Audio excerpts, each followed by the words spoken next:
The Platform Sutra of the Sixth Patriarch. Part 7. Encounters. To hear that there is generation once again implies that sentient beings are subject to neither annihilation nor extinction. But not to hear that there is generation once again implies a permanent reversion to quiescence, which would make sentient beings identical to inanimate objects. If this were the case, then all the myriad dharmas would be contravened by nirvana and could not be generated. So how would there be bliss? The Master said, "You are a disciple of the Buddha. So why are you cultivating the false views of annihilationism and eternalism of the heterodox paths? To explain the teaching of the Supreme Vehicle on the basis of what you have just said would be to imply that there is a Dharmakaya separate from the physical body, and that one must transcend generation and extinction in order to seek quiescence.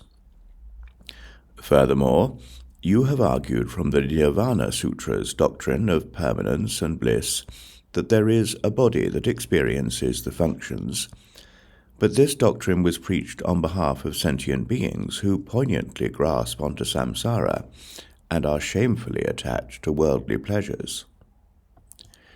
You should now understand that the Buddha preached on behalf of all deluded people that the 5 skandhas conjoin to make their own essences and characteristics.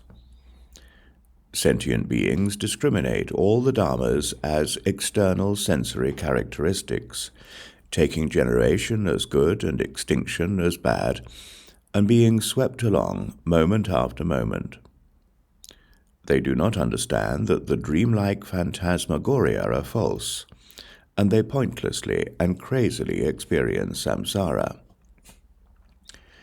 Thinking that permanent and blissful nirvana is transformed into the characteristics of suffering, they rush, seeking after it all the time.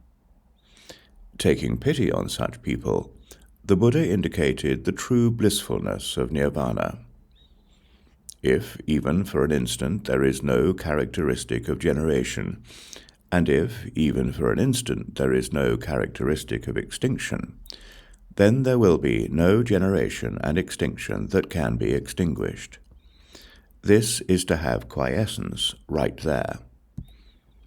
But if, when it is right there, one does not have the thought of it being right there, this is called permanent and blissful.